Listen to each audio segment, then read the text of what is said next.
So, I just want to know, am I the a-hole for not paying for my siblings to go to university? Before you answer though, let me explain the full situation right now. I'm 29 female, my siblings are 19 female, 19 female twins, and 17 male. About a year ago, I won a rather large amount of money.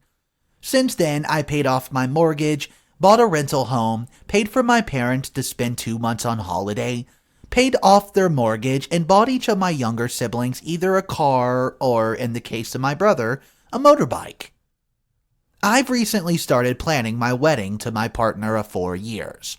Originally, we were going to have a very low-budget wedding because neither of us were particularly wealthy and have a little financial support from our parents.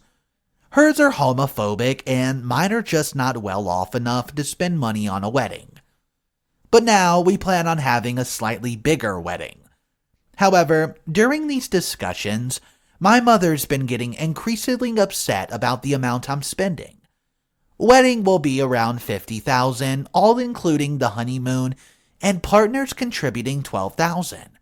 So it's not like we're spending an astronomical amount, and has repeatedly suggested that we stick to our low-budget plan and give money to her for my siblings' college fund instead. These comments have been confusing because she's told me in the past that she has $20,000 when I was born to put towards my college fund from her parents, and then $10,000 for each of my siblings. I got through college on scholarships and my part-time job, so presumably she has $50,000 already for siblings' college fund. This came to a head about a week ago, when she came to me to give me my fitting for my wedding dress, and she saw the price tag, $3,000. She had a complete meltdown in the store about me wasting money and how she needed it. I confronted her about the college fund. She admitted that she and my dad had spent the money on trips away, alcohol, and gambling. Now there's almost nothing left. I said if she wasted $50,000 meant for her children's college, then why should I give her any more? At this point, she stormed out after throwing her glass of wine on my dress. It cost $300 to clean, and has since said that she's not coming to my wedding and will stop my dad/siblings from coming also. I need to know, am I the a-hole here? Okay, so my opinion on this story is not the a-hole, but let's read a few comments. Not the a-hole. It's in no way your fault or responsibility that your mother squandered her own children's college fund.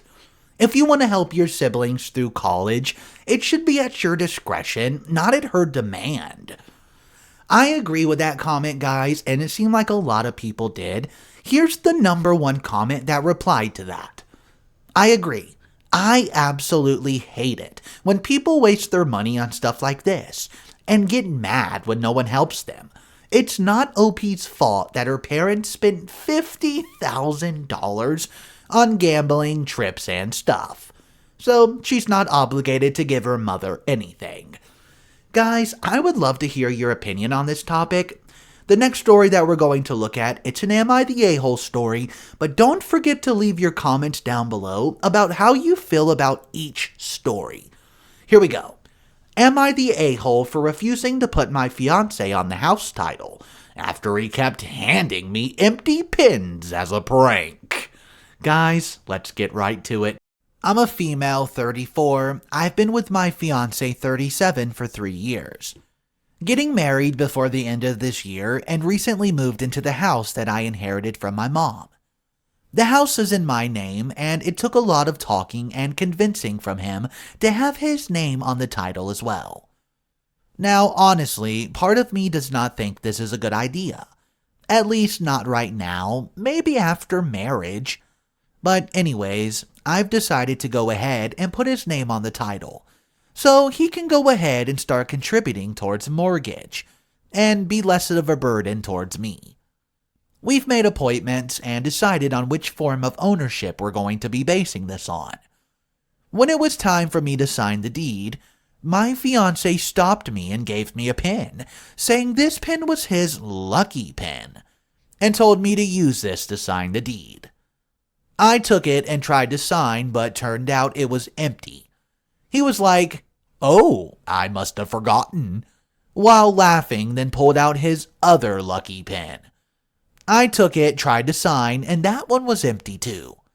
Honestly, seeing how he was laughing, I figured he was messing with me, but he swore he wasn't and pulled out another. Luckily, it's one of those lucky pens. I tried that one too. Empty. My fiance starts cracking up, and I felt humiliated, especially with how the gentleman next to him was staring. I got mad and asked him what was this about. He said it was a prank. I said, "Really? Did you really think this was a time for pranks?"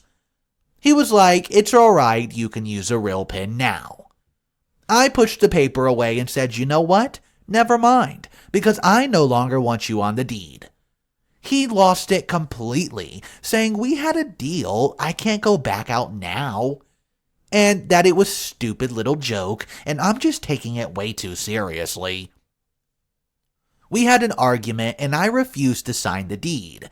At least, not then and there. At home, he blew up again, saying that I was the one who delayed the process, and that he already gave me a real pen. All I had to do was sign the damn paper and get it over with. He accused me of looking for an excuse not to have him on the deed, and started this silent treatment, saying there's nothing to say till these papers are signed. Okay, so it was reported there was red flags all over this story. Here's a couple of them that was made by a commenter.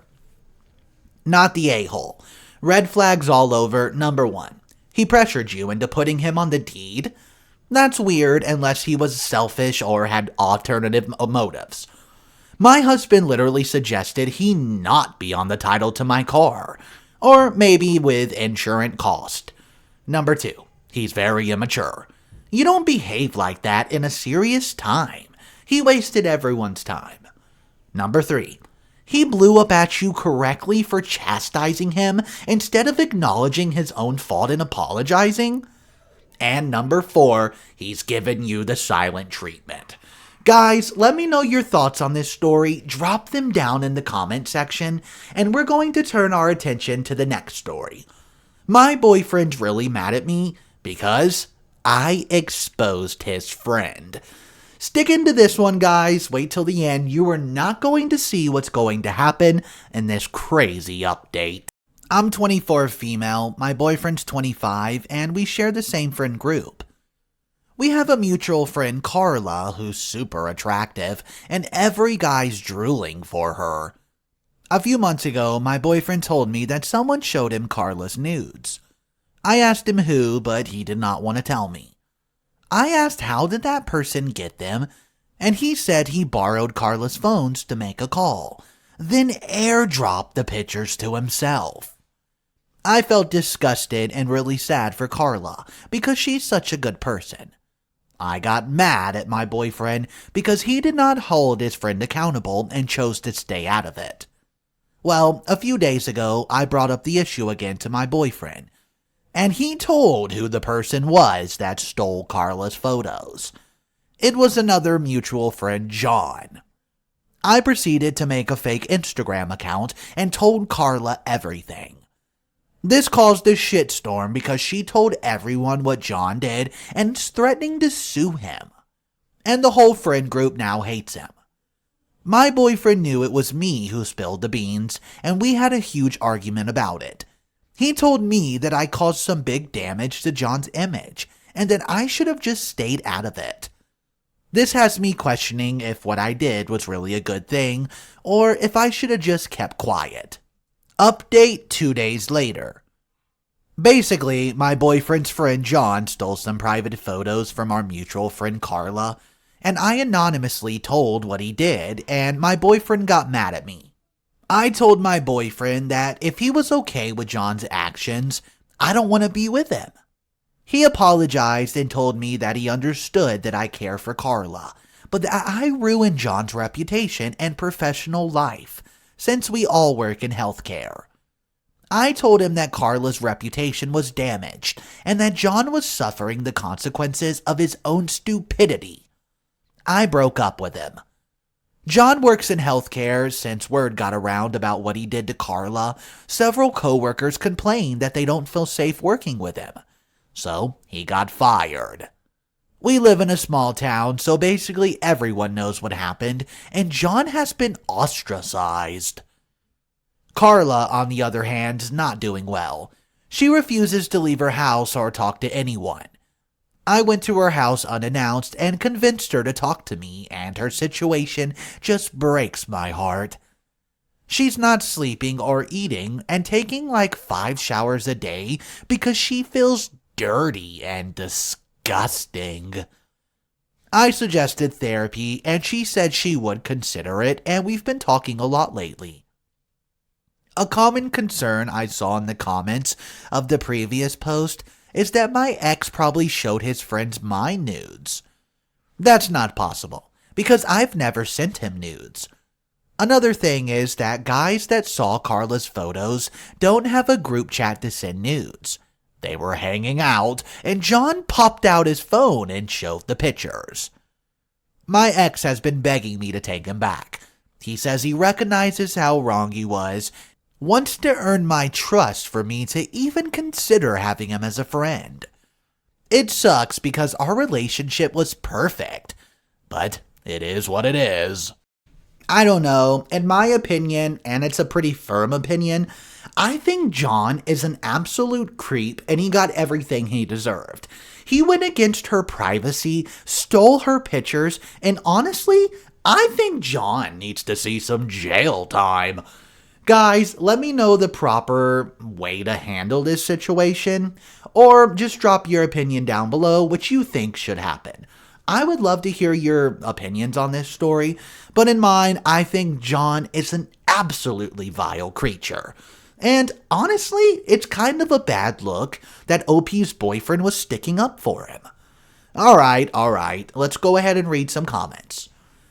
Quote, "He told me that I caused some big damage to John's image. Huh. Well, maybe John should have thought about that when he was sharing naked photos of someone without her consent." I couldn't agree more, guys, but let me know your opinions down below. Our final story of the day. My son is a misogynist. Please help. I, 28 female, am currently 19 weeks pregnant. My partner, 29 male, and I are very excited, as this is our first baby and we've been trying for a few months. We announced the pregnancy a month ago at a dinner party that we hosted. Everyone seemed surprised and overjoyed. My sister, 35 female, who all call Kay, immediately burst into tears and asked me how I could do this to her. I stared at her and asked, "What?" She started ranting, saying that I always got everything I wanted, which is not true. I worked hard for what I have. And that she knew I got pregnant just to rub it in her infertility face. She screamed at me for 5 minutes about how I did not deserve to be a mother, and she should be the one pregnant right now. My parents left with her soon after, and the party was basically over. I was really disturbed of my sister's reactions because we've been pretty close before and she's never done anything like this. Kay called me the next day and apologized for how she acted at my announcement and asked if we could meet up for coffee. I accepted. We met up and she pretended as nothing happened. Then she started a big speech about her infertility. How heartbreaking it is growing life inside of her just to lose it, and how she'd always wanted children of her own. She then proceeded to ask me if I could consider getting an abortion to make things fair, or letting her adopt my baby. I stared at her and asked if she was serious. Kay said she was. I just dropped my part of the bill on the table and left. L, which is Kay's husband, texted me a rant that night about how I made Kay cry, and how all they wanted was to be parents and that this meant so much to them. I owed it to them for being more successful than them. I and my partner invested many years ago into our jobs, and we've worked very hard to earn what we have. I told them that my partner and I have been hoping for kids too, and I was not giving up my baby. He hung up. She later sent me a long letter, 4 pages, about how she'd always wanted to be a mother and could I consider either abortion or letting her adopt my baby. How I should care about my older sister's happiness. How she would make a better mom, how the oldest kid should have the first grandchild, and how I could always just have another baby since it was, quote, so easy for me to conceive. After that, she did quiet down some. I thought we were done with this. Except it wasn't. She had posted my sonogram on her Facebook and captioned it, Elle and I are expecting. We can't wait to meet our little princess. I was seeing red. I text her and demand she takes the post down. No reply. I text Elle, no reply. So I called my mother and told her what happened. She was able to make Kay take down the post, luckily enough. Kay's called me pretty much petty for calling my mom and has continued to demand I give up my baby. I sent her a letter explaining that I've had enough of her nonsense. I'm keeping my baby and that I recommend she get some help. I added that if she continues, I will not hesitate to call the police. This weekend, however, was the absolute last straw. My mom and dad have the spare key to my house, and while she was over at the house for brunch, she took the key. While my partner and I were at work, she broke into our house, stole all the clothing, blankets, nappies, bottles, and pretty much any other item that we bought for the baby, except for the furniture. It was later returned after my mom found it in her car. I called the police, but they told me I could not do anything because I had no proof of it because it was all returned. My partner and I are moving in April, but I'm scared to tell my sister. I'm scared she'll find out where we live and take my child. I get that she's upset and jealous due to her infertility, but that should not mean I have to give up my baby. My parents know about this, and they've been doing their best to get her some help. She doesn't want to adopt because she wants a child that's her own flesh and blood. I'm due in August, and the stress she's causing cannot and will not be good for me or the baby. My partner is looking into a cease and desist letter. Is there anything else I should do or say? I'm scared for my baby. Hey guys, Mr. Reddito here. So there's an update for this story that happened 6 days after the original post. If you're enjoying so far, support the channel please by clicking that subscribe button. Here comes the update. That support I've received from here is overwhelming. Thank you for the comments, although I can't reply to them all. They're so appreciated. We'd had the locks changed, cameras installed, and a Ring doorbell. I've started saving every letter and screenshotting every message my sister sent, and plan to take them to court for a restraining order very soon. We've also been seriously documenting everything. My husband and I are planning a trip to Ireland for our anniversary next week, and it's going to be good to clear our heads from my sister. I've called the police to report her harassment, and they gave her a stern warning. She contacted me saying that if I won't give her my child, I can at least pay for multiple rounds of IVF, which I've not replied to other than refusing. She's been begging my parents to convince me to give up my baby, which they refuse to do. They've also been giving statements that basically say that if they give her my contact information, they will not see my baby, to which they agreed. I've since changed my phone number and we're moving very soon. My sister does not know our new address, and she actually stood on our step for 20 minutes a few days ago just banging on the door. My husband opened a window and told her that if she did not leave, he would let the dogs out, and threatened to call the police. We have a rather small but hyper puppy who jumps on everyone and barks a lot, and she's quite scared of dogs. So this made her leave. I started working from home last week, as did my husband, and we followed the advice on one of the comments, washed all the baby stuff as well as made sure none of the food in our kitchen was messed with. Luckily, none of it was. We're planning on getting a restraining order as soon as possible, and are looking forward to our trip. I'm already sick of being pregnant. I'm not even in the 3rd trimester. I just want my baby. Thank you all again for all your wonderful advice, and I may update you again once the baby's born. So it turns out the silver lining on this post is how OP's son's friends reacted to the comments. Let's read a couple comments about this.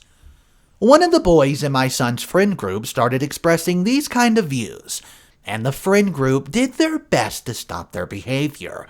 They were able to unicel him before it got too bad, but it was complicated for a while.